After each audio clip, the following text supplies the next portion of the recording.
Olá, amigos, estamos de volta, é o Ponto de Vista Saúde que está começando. Bom dia, professor Hamid. Bom dia. Passou bem a semana, professor? Felizmente, tranquilo. Preparado para o fim de semana? Não, meu fim de semana é diferente dos outros, né? Como é que é o seu fim de semana, professor? Estudar, trabalhar, escrever. E as caminhadas, professor? Não, está fazendo? Essa é sagrada. E hidroginástica o senhor faz? Não, isso aí não. Por quê? Hidroginástica realmente não é bom para a saúde? Não, a natação é um esporte bom, como esporte. Agora, para curar a doença, não funciona. Mas tem tanta prescrição aí para o cidadão fazer hidroginástica para se livrar de alguns problemas já existentes? Então, precisa primeiro ver qual é a contraindicação. Pessoas de 60 anos, 50 anos ou mais, entrar na água é um perigo para elas. Primeiro, por causa do equilíbrio. A pessoa com a idade ela tem uma diminuição do equilíbrio normal, né? Quer dizer, o indivíduo pode perder o equilíbrio ali e ter uma queda, e o remédio pode ser pior, né? Pode escorregar. Se ele for cardíaco, tem que ter muito cuidado. Por quê? Porque a água faz uma pressão no corpo humano, principalmente nos membros inferiores, e aumenta o retorno do sangue. Essa pressão faz com que ele retorne mais. O coração despreparado para isso, o indivíduo pode ter um problema cardíaco lá. Fora acidente vascular cerebral, etc., que pode acontecer. Agora eu queria comentar um trabalho aqui, quer dizer, qual é o perigo da informação incorreta e de trabalhos de terceira linha. Aqui na Folha de São Paulo, 17 de outubro, tem poucos dias, né? 2 dias. Pesquisa da Unifesp reformulou exercício em piscina para que ele fortaleça mais ossos e músculos de idosos. E onde está o erro aí, professor? Agora aqui, ó. Quer dizer, quem lê a manchete e não lê o conteúdo, ele vai ver que o conteúdo aqui é sério. Olha aqui, ó. A prática de hidroginástica oferece baixo risco de lesões. Agora, mas estudos sobre o impacto da ginástica convencional sobre a osteoporose são pouco conclusivos. Quer dizer, uma contradição. São pouco conclusivos, além de não levarem em conta a incidência de quedas. Quer dizer, a pessoa leiga que lê isso e não lê o conteúdo, ela já vai fazer hidroginástica. Ou seja, professor, o cidadão não pode, por sua conta e risco, procurar uma academia e matricular-se numa aula de hidroginástica? Não, ele tem que fazer um exame médico primeiro. Primeira coisa. Agora, além disso, não precisa fazer hidroginástica para melhorar o osso. O que melhora o osso mesmo é o impacto no chão. Caminhada, então. É caminhada. Quando você bate o pé no chão, você está recebendo uma força em sentido contrário. Agora, professor, na mesma proporção, o idoso, por exemplo, não está sujeito a uma queda ao fazer caminhada? Escorregar numa casca de banana, por exemplo? Tá, mas aí... Tropeçar num obstáculo que existem aos milhares aí nas nossas ruas, nos nossos passeios? Tá, isso é inconsciente se ele o faz. Agora, quando ele vai fazer hidroginástica, não. Quer dizer que ele está sabendo que ele vai correr um risco. Quer dizer, como um acidente, tá ok. Até hoje existem as casas para idosos, quer dizer, o projeto, para que não ocorra esse tipo de situação em banheiro, né, onde as quedas são mais frequentes. Tem que colocar barra, tem que ter tapete que não escorrega, né? Tapete de borracha e assim por diante. Quer dizer, aqui está induzindo a pessoa a correr um risco, pois o próprio autor diz, né, que são inconclusivos esses estudos, além do risco de causar queda. Ele mesmo está alertando, e depois de um trabalho, até é bom que se diga aqui, a diferença de um trabalho científico bem feito é quando existe um grupo controle comparativo.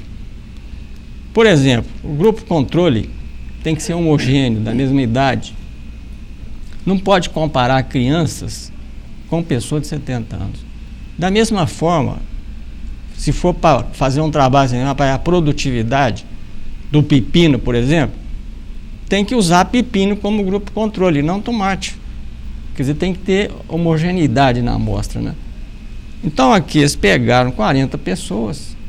É muito pouco, não, professor? Nossa, pouquíssimo. Quer dizer, olha, foi ótima pergunta. Não se pode tirar conclusões de pesquisa científica com baixo número de pessoas por uma população mundial de 6 bilhões de habitantes. Se nem pesquisa eleitoral permite um número tão baixo de entrevistados, isso tem que ter um número suficiente para uma amostragem segura. Exatamente. O método científico exige, chama N, número, vem de número, muito grande para se tirar conclusões.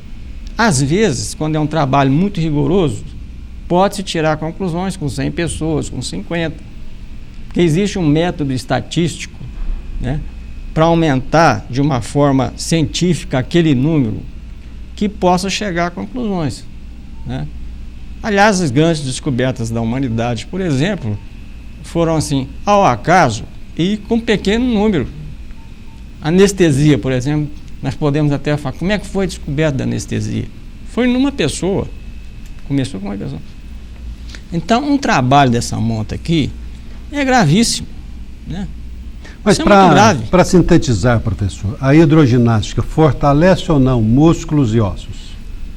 Fortalece, vamos dizer, parcialmente em pessoas mais jovens, em que o fortalecimento, a probabilidade de fortalecimento tem que ser menor que o risco. Porque em idosos o grande problema é esse, são os efeitos dos riscos. E está aprovado cientificamente que para melhorar o osso tem que ter impacto. Agora o indivíduo vai fazer impacto na piscina, ele movimenta a musculatura, quer dizer, pode melhorar a capacidade de movimento articular, etc. A gente usa em determinadas situações. A prática de esportes na areia, em quadra de areia, por exemplo, fortalecem o músculo? Pode fortalecer, pode, mas o problema da areia é o seguinte, são as contusões, porque não é um terreno regular, né? Ele pode pisar em falso, pode ter uma contusão, uma subluxação, etc., né? Cientificamente, está provado que o esporte, o exercício melhor que existe é o natural e é a caminhada. Porque o homem o faz desde que ele surgiu na Terra, né? Desde que ele surgiu. Andar, ir atrás da caça, pescar, etc. Professor, agora me parece que para o controle de peso não há nada melhor do que exercício, né? É muito difícil se ver, por exemplo, um servente de pedreiro gordo. Pedreiro gordo. Pois é. Também. E não me consta que esse pessoal frequente a academia. Porque não tem tempo. Pois é, exatamente por isso. Quer dizer, só indivíduos magros, né? Porque trabalham, porque perdem energia. E para perder energia, ir para academia, tem outros tipos de atividades, pode fazer, mas para perder energia, como exercício aeróbico, exercício aeróbico é aquele em que aumenta a concentração de oxigênio nos tecidos. Está provado cientificamente que é caminhada. A corrida também mais, mas a corrida também tem problemas. A caminhada leva à perda de peso? Leva à perda de peso. É mas claro. Só líquido ou não? Não. Porque ele tem que gastar a glicose para poder movimentar. Então, perde peso sim. Numa cadência que não precisa correr, também não é aquele passo de lesma, né? Numa média e numa quantidade de tempo. O preconizado é que seja acima de 50 minutos. Porque o pessoal primeiro andava léguas, né? Eles mediam em léguas, né? Que são 6 quilômetros. Então, esse problema virou assim como é que fala? Do momento, né? Mania do momento. A mania do momento é a mania da saúde hoje, né? O senhor fez aí uma alusão a passo de lesma. É comum ver idosos caminhando dessa forma. Certo. Que utilidade, então, estará tendo essa caminhada para o idoso? Tem. Qualquer intensidade, ele tem um ganho, pelo menos um ganho pequeno. Mas tem.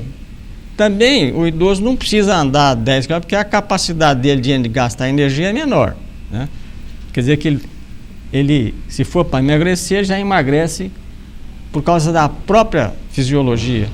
O idoso absorve menos alimento, porque o intestino dele não é intestino de jovem. Então há uma perda geral das funções, função cognitiva, etc. Por falar nisso, a caminhada, nós já dissemos aqui, ela previne em 60% o Alzheimer. Quer dizer, há uma diminuição da prevalência naqueles que fazem. E 70% de acidente vascular cerebral. E isso, sim, são estudos sérios, comparativos, né? Está assentado na literatura. Professor, quando o leigo para olhar números na questão de ingestão ou da necessidade de calorias, e o que ele queima de calorias com exercício, ele chega à conclusão de que ele ingere muito mais do que queima ao longo do dia. Exatamente. Pensar queima caloria? Pensar é uma pergunta, não vou falar que é difícil não, mas é lógico. Porque quando nós pensamos também o trabalho intelectual, há um gasto de glicose. Quer dizer, existe um consumo que tem que dar energia para o neurônio. E o indivíduo, quando está muito preocupado, quando tem que apresentar uma tese, só trabalho intelectual, ele emagrece. Não apenas por isso, mas por causa do estresse também. Aliás, preocupação emagrece. Emagrece. Agora, para uns engorda.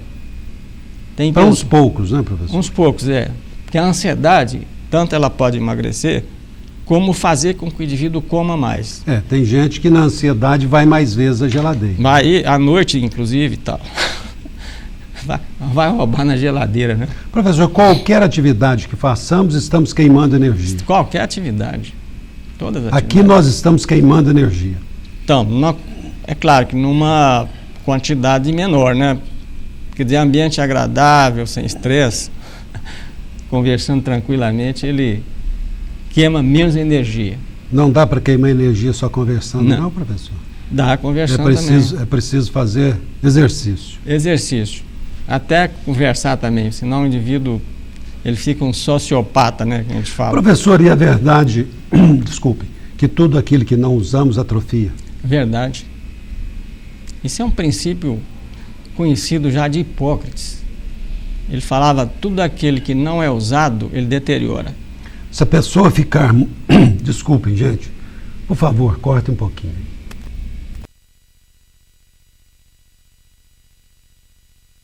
Se a pessoa ficar muito tempo sem conversar, ela acaba perdendo a capacidade de fala, de articulação de palavras? Não, se for por doença, pode ser, né? Por exemplo, se ele teve um derrame, uma hemorragia cerebral, em que o centro da fala fica desativado um certo tempo, mas depois há recuperação. E por isso tem a fonoaudióloga, né? Para ela ajudar na recuperação da fala, utilizando o reflexo condicionado, né? Quer dizer, porque antigamente se dizia, não, teve isso, não vai recuperar, porque o neurônio morreu, acabou. Não. Existe uma plasticidade neuronal. Quer dizer, o neurônio pode recuperar também. Professor, no caso da criança que está aprendendo a andar, quanto mais tombo ela leva, mais ela demora a andar pelo receio da queda ou não? Não, porque inclusive a capacidade de recuperação da criança, né, em queda, em fratura, é tranquilo. E a cabeça, por exemplo, tudo foi bem feito. O corpo humano a criança pode bater a cabeça, que a possibilidade de ter uma lesão óssea é muito pequena, dependendo, claro, se for, né, o sujeito vai com um martelo lá e bater na cabeça da criança. Tem plasticidade, porque tem as fontanelas. Fontanela é uma janelinha que não tem osso, só tem exatamente para aguentar esse aumento de pressão que ocorre nessas situações, né? Chama fontanela.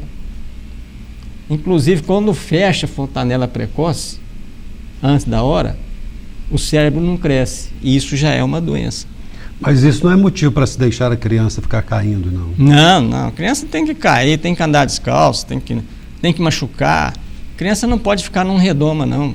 E a prova... Mas pode ser assim de uma forma descuidada, professor? Não, a mãe não ficar preocupada sobre o que a criança está fazendo? Não. Nem tanto, né? Em médio virtus, a virtude está no meio, quer dizer, é o equilíbrio. Também não pode ser aquela mãe que tem que deixar, né, a criança em casa, que não pode sair, porque senão pode pegar isso. E tem na história da medicina, no caso, por exemplo, da paralisia infantil, né, se viu que as crianças das classes menos abastadas tinham menos paralisia infantil. Porque elas entravam em contato com o vírus. Um contato que não provocava doença, mas provocava imunidade, porque a carga era pequena. Então, esse contato contínuo, lhe dava imunidade. Lá nos Estados Unidos, onde surgiu a primeira vacina contra a paralisia infantil, aliás, abrindo aqui um parênteses, o presidente Franklin Roosevelt, ele tinha paralisia, ele teve paralisia infantil e ficou com uma sequela, né? E por isso que foi descoberta a vacina. Quer dizer, em consequência de um fato negativo, houve um ganho de um fato positivo. Investiu, ele como presidente da maior potência da época e de hoje ainda, muito dinheiro para descobrir a vacina contra a poliomielite. Então, os filhos das pessoas ricas tinham mais paralisia infantil do que os dos pobres. Professor, a propósito, com o seu vastíssimo conhecimento geral, por que os Estados Unidos já nasceram como uma grande potência, se eram a colônia? Porque quando os puritanos saíram da Inglaterra, até num navio chamado Mayflower, Flor de Maio, saíram para fundar uma nova nação, né? E são os puritanos, quer dizer, que eram rigorosos. Não eram degradados. Não eram. Quer dizer, eram pessoas preparadas. Foram para fundar uma nação. Não foi para vir aqui pegar ouro, né, as pedras preciosas, ou para pagar a dívida externa de Portugal. Na época devia, né, para a Inglaterra. E o Napoleão não invadiu Portugal porque fizeram um aconchavo, né, com Portugal. E o Dom João VI, ele sabia que ele vinha para cá. Ele sabia antes, por isso que toda a família real portuguesa, ela veio para o Brasil para fugir de Napoleão. E o Napoleão acabou não invadindo Portugal. Isso, de certa forma, acelerou a nossa independência também, né? Com o passar dos anos, claro, né? Com o passar dos anos, né? Embora demorou muito também, né? O Dom João VI veio em 1808 e a proclamação da República foi em 1899, quer dizer, quase 90 anos, né? Outro problema grave do Brasil foi o último país a abolir a escravatura, escravidão. Todos os lugares, né? E isso foi um fato negativo para o país, né? Que tinha que abolir, mas muito antes. Então a história é interessante, né? Fantástica história. Nós vamos a um rápido intervalo e voltaremos em instantes. Apoio Cultural Unimed. O melhor plano de saúde é viver. O segundo melhor é Unimed. Ponto de Vista Saúde está de volta. Nós estamos conversando com o professor Hamid Alexandre Cecim, professor da nossa UFTM e que é o consultor deste programa. Professor, nós tivemos aí uma ligação de uma senhora que quer saber se a caminhada faz bem para o diabético. Faz, é fundamental o exercício, aliás, em qualquer doença, inclusive o diabetes. Até quem não tem doença. Até né? quem não tem doença. Por que no diabetes funciona? Porque ele queima açúcar. E o diabetes é o excesso de açúcar no sangue. Então, toda atividade em que há queima de açúcar vai abaixar a glicose. E, aliás, não é só a glicose, não. Para quem tem colesterol também, né? O sujeito que tem colesterol. Porque o diabetes, colesterol alto e a gota são doenças irmãs, chamadas de síndrome metabólica. Síndrome metabólica. E o exercício faz bem para as três, mas principalmente para o colesterol alto e para o diabetes, a glicemia alta, né? Para a gota não tem assim tanta influência, né?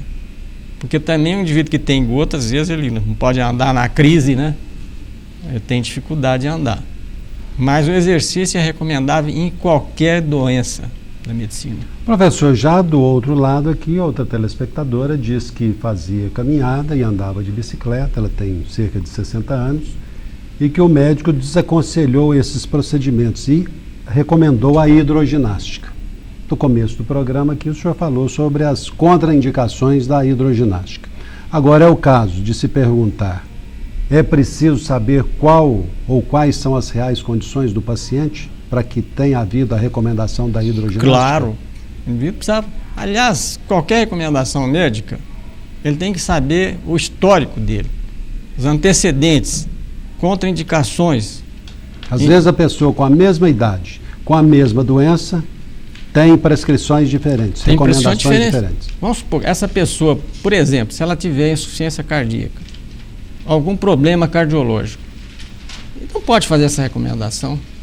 Inclusive, vários casos de, vou falar o nome aqui, derrame, né, ou trombose cerebral, decorreram às vezes de esforços exagerados debaixo d'água. Outra coisa, problema, segundo a lei de Arquimedes, que o exercício feito debaixo d'água, ele pode provocar mais lesões, porque o movimento fica mais fácil, porque o corpo pesa menos, e o indivíduo passa do seu limite. Então, por isso que precisa haver uma indicação e um tratamento, assim, quer dizer, o professor, no caso aí, ele tem que acompanhar um por um. É individualizado, que cada um age de uma forma diferente. O que é difícil, porque no esporte todo mundo é considerado igual. No futebol, por exemplo. O sujeito que tem 60 anos vai jogar futebol fim de semana, ele pode quebrar um colo de fêmur. Se ele tiver uma queda, porque osso fraco, né? É o problema. Então o esporte é individualizado, tem que ser para cada um tipo de situação. Professor, a telespectadora aqui diz que fez ultrassom na rede pública de saúde, que recebeu o resultado na semana passada. E a consulta dela estava programada para esta semana. Entretanto, foi adiada, somente para a segunda quinzena de novembro. Ela está com esse ultrassom em mãos e até em consequência de doença reumática. Há prejuízo para essa paciente em se demorar tanto tempo assim para se verificar o resultado do ultrassom e adotar as medidas que forem necessárias por parte do médico? Se for um caso agudo, pode haver prejuízo. Se for um caso que já é de 5 anos, por exemplo, que está com isso ou com aquilo, aí não há tanto perigo não, né? Mas se for uma situação aguda, e se for situação aguda, o ultrassom não é um exame também de primeira linha não. Até é bom que a população saiba disso, que o ultrassom ele tem muitas regras e a especificidade. O que é especificidade? Quer dizer, a probabilidade de ele diagnosticar com certeza uma doença é muito baixa. Muito baixa, porque depende de vários aspectos técnicos. E ele é indicado principalmente quando há a suspeita que haja água, líquido no tecido. Aí ele é bom. Agora, para outras situações, não. Então, nessa situação... Mas no serviço público, obviamente, há uma prescrição maior de ultrassom do que tomografia, pelas razões óbvias. Por óbvias razões, né? Por exemplo, não adianta fazer ultrassom de indivíduo ter um derrame cerebral. Isso aí já é um absurdo. E os problemas técnicos. Quer dizer, um ultrassom, para falar que ele é bom mesmo, para aquela indicação, ele tem que ter um transdutor entre 5 e 10 MHz, quer dizer, a capacidade de emitir o som. Se ele for abaixo disso, não adianta fazer nada. E outra coisa, o técnico, ele é muito técnico dependente, né, de quem faz. Se ele não fizer a direção do feixe de ultrassom perpendicular ao tecido, se ela for oblíquo, tem que ser em todas as direções.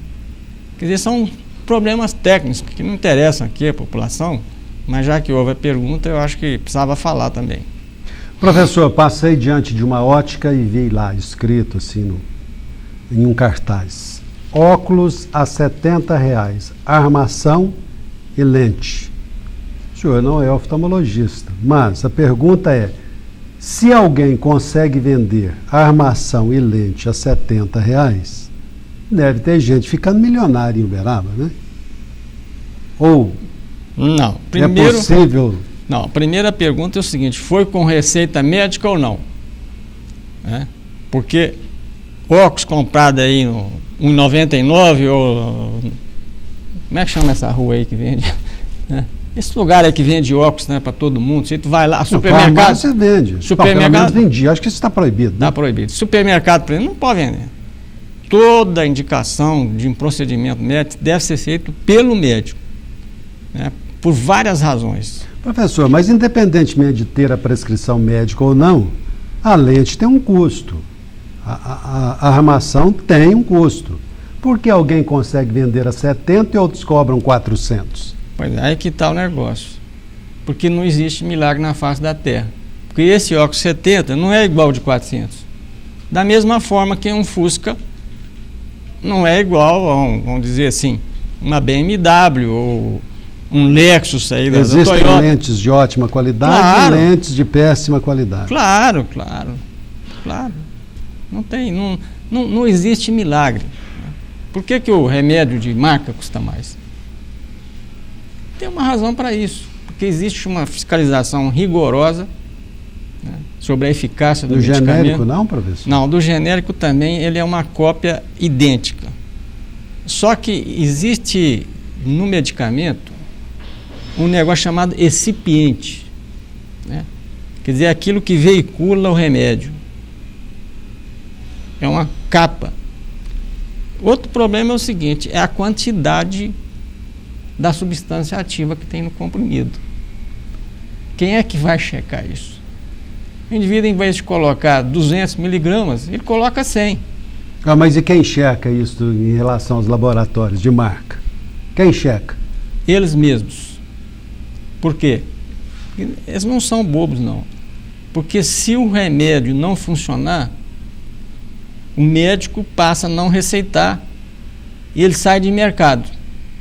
Vários medicamentos foram retirados do mercado por causa da sua ineficácia clínica.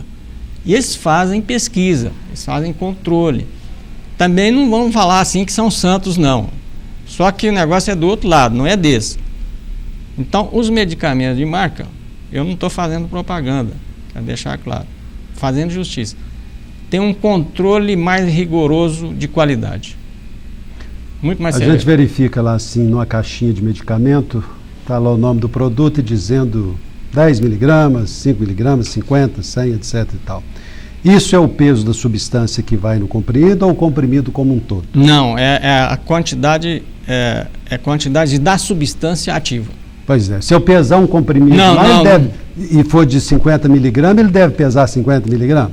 Mais do que 50, porque tem um recipiente. 50 miligramas... Pois é, professor, aí que vem a questão. E como é que eu sei se do sal tem a 50 miligramas? Ninguém vai saber. Depende da consciência do laboratório.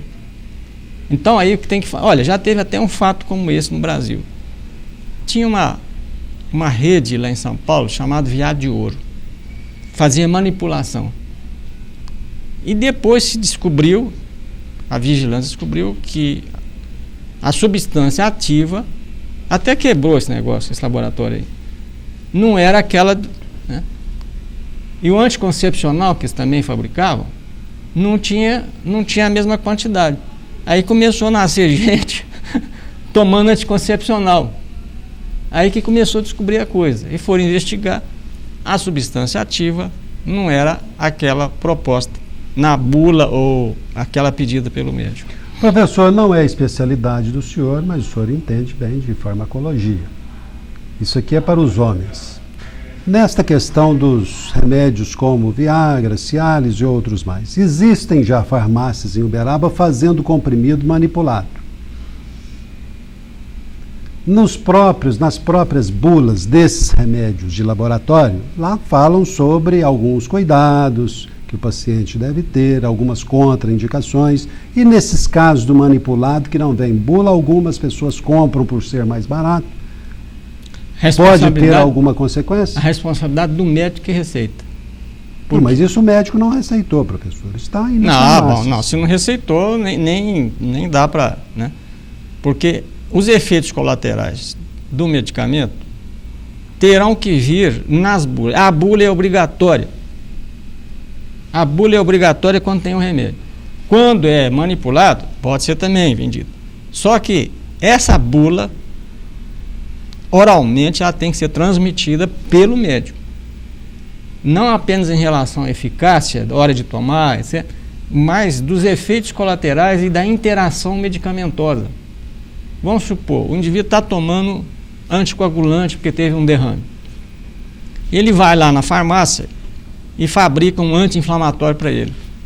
Esse indivíduo pode morrer por causa de um sangramento. Interação medicamentosa. Aí o médico, cabe ao médico, pode receitar, tranquilo. Cabe ao médico e fala, olha, você não pode tomar junto com esse remédio manipulado, tal. Está dando mais trabalho para ele, porque isso está na bula do DMARC. Então, a bula, ela tem que ser lida. A bula não é para... Só que até a Anvisa agora, a gente já tem 2 anos ou 3, ela obrigou que a indústria fabricasse, fizesse uma bula com letra grande, falando em linguagem não técnica, para o paciente ler e falar, não, eu não posso dar mais remédio. O que eu aconselho é o seguinte, que no caso da bula, que o paciente não leia, né, os efeitos colaterais. Porque senão ele não toma o remédio. Senão não toma remédio. Aí também cabe ao médico. Todo remédio tem efeito colateral, professor? Toda droga? Vamos dizer assim, 80%. Tem remédios que não tem problema por causa do seu histórico. Né? O medicamento que fica 50 anos no mercado é porque ele é bom. Agora, o remédio novo, que é perigoso, porque não se fez o acompanhamento dele a longo prazo. Então, esse tem que ter mais cautela com ele. Né? Aliás, repetindo aqui, todo remédio é um veneno. É uma droga. Dependendo da dose. Professor, eu não vi, mas viram e me disseram que a televisão mostrou aí, parece-me que há 2 dias, uma técnica nova para o tratamento de próstata crescida, com a aplicação de uma injeção diretamente na próstata e que faz com que ela se contraia. O senhor tem conhecimento sobre isso? Isso é uma coisa que está funcionando mesmo ou por enquanto é... Não, é experimental. Então não se sabe a consequência desse medicamento? Todo procedimento médico, ele tem que ter pelo menos 2 a 3 a 4 a 5 anos para falar que ele não vai ter nenhum efeito, porque os efeitos surgem a longo prazo. Nós estamos falando de efeitos colaterais. Efeitos colaterais e complicações. Né? Por exemplo, a cirurgia bariátrica já tem uns 10 anos, até hoje a gente não sabe a consequência depois de 10 anos. Porque tem muitas consequências que são tardias. Né? Então, tudo aquilo que sai no jornal, que o Fantástico fala, tudo, o próprio autor ele adverte que são resultados ainda parciais. Quer dizer, não se chegou à conclusão. Agora, a medicina progride, por quê? Pela repetição de resultados. Toda técnica tem que ser feita por outros, senão não vale. Porque o indivíduo tem tendência, e você tem identidade natural do médico, a achar que aquilo que ele está fazendo é bom. E ele o faz assim, conscientemente, sem querer ludibriar ninguém. Então, tem que haver comprovação. Por exemplo, no caso da anestesia. Né? A anestesia, eu acho que foi uma das maiores descobertas, né, da medicina, embora os chineses já utilizavam de ervas para adormecer quando se fazia cirurgia. Alguém deve estar perguntando, mas já fazia-se cirurgia naquela época? Sim, a cirurgia existe desde os tempos dos faraós, que faziam trepanação cerebral. Já abriam o crânio e faziam. Esse povo era maluco, não, professor? Não sei se vou dizer assim. Epilepsia era tratada assim? Não, epilepsia não. Isso é para trauma, né? O jeito que cai, machuca e tal. Eles faziam trepanação. Então, primeiro vieram os chineses. Depois, os árabes usavam uma esponja saporífera, né, para fazer cirurgia. Mas a verdadeira descoberta da cirurgia, ela ocorreu em 1800 e pouco, né, com o éter. O que é o éter? O éter é o álcool mais o ácido sulfúrico. Misturava aquilo lá. Botava o paciente para dormir. É o princípio da nossa perfume, né? Que tem éter. Então, isso começou... Mas ela reage de uma forma diferente, né? Porque ela não bota para dormir, né? Ela lança perfume.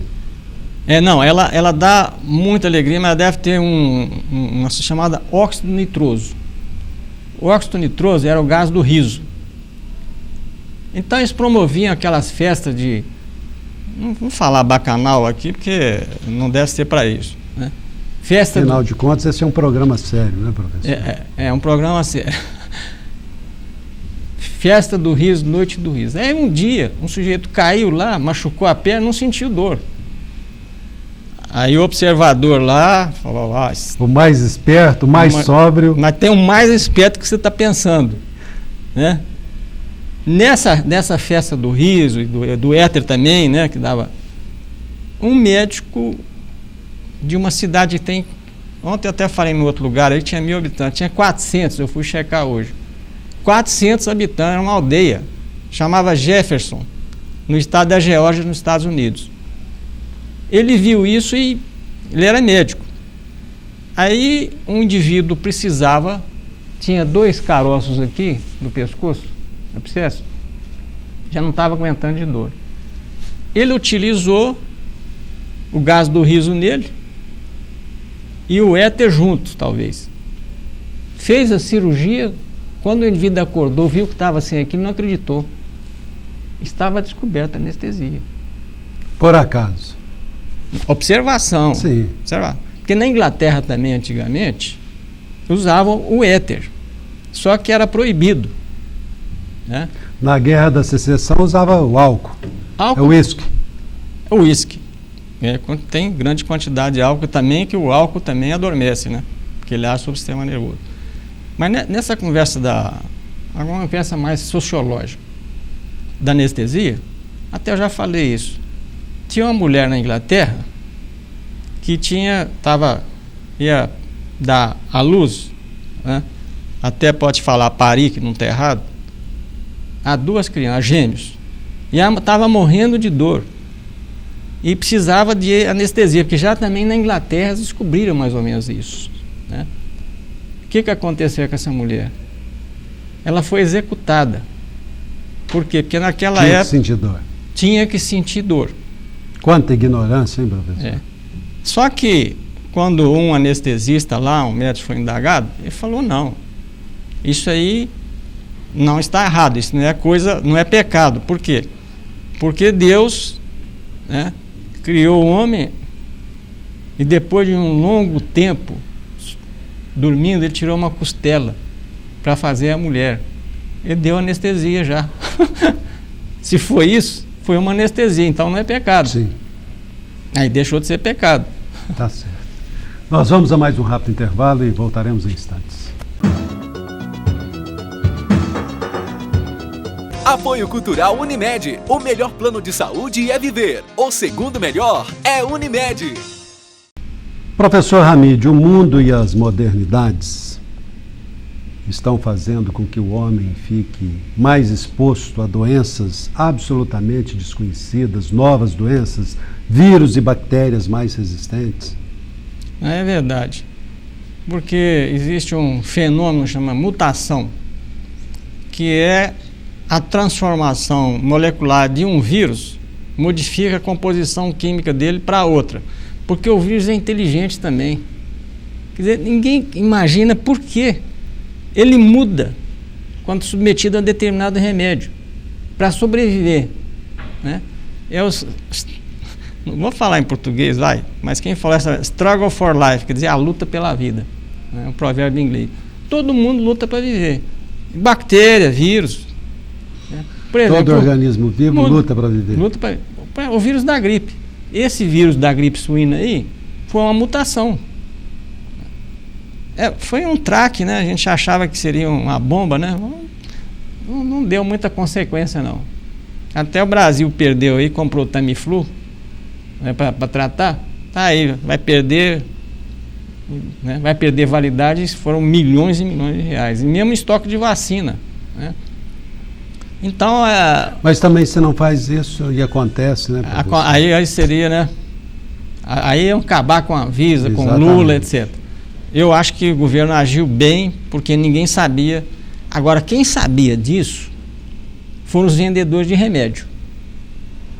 Eles sabiam que não ia ter essa consequência. Mas os governos talvez não. Porque a indústria farmacêutica, ela não faz caridade. Não faz. Quer dizer, não podemos ficar sem indústria. Só que o princípio, quando criou-se o FDA, que é a Anvisa americana, é que o objetivo da indústria era criar drogas inovadoras. Quer dizer, moléculas inovadoras. E não manipular, fazer uma maquiagem em remédios antigos. Por exemplo, esses remédios para refluxo. Agora, todos eles são maquiagens de remédios anteriores cuja eficácia é semelhante. Por quê? Porque o remédio passa a ser consumido e ficar velho, o royalty vai terminar. Então tem que ser uma nova droga para ele poder ganhar dinheiro. Olha, quem fez essas denúncias, que estou copiando, foi uma médica chamada Márcia Angel. Ela foi editora-chefe da melhor revista de medicina do mundo, New England, que tem 200 anos de existência. Foi editora-chefe. E saiu de lá por pressão da indústria, porque ela não deixava passar as pesquisas que não tinham aquela seriedade. E ela escreveu um livro, agora, O que está por detrás da indústria farmacêutica. Márcia Angel, quem quiser aprofundar. E tem uma revista agora, chama Piauí, você já ouviu falar? Não. Mas não é do Piauí, não. Sim, mas não ouvi. Não, é uma revista crítica. E essa Márcia Angel, ela faz uma crítica sobre os psicotrópicos. Estão receitando remédios para criança com 10 anos. E nesse comentário que ela faz nessa revista brasileira, chamada Piauí, até política também, ela diz que nós estamos criando doenças mentais no futuro. E a ação dos psicotrópicos, né? Porque hoje qualquer coisa a gente tem que tomar antidepressivo. Não é assim, não. Não é assim que deve ser, não. Professor, muito obrigado pelos esclarecimentos. Estamos aí, sempre. Todos vocês que nos acompanharam, muito obrigado pela audiência. Estaremos de volta na semana que vem, se Deus assim o permitir. Até lá.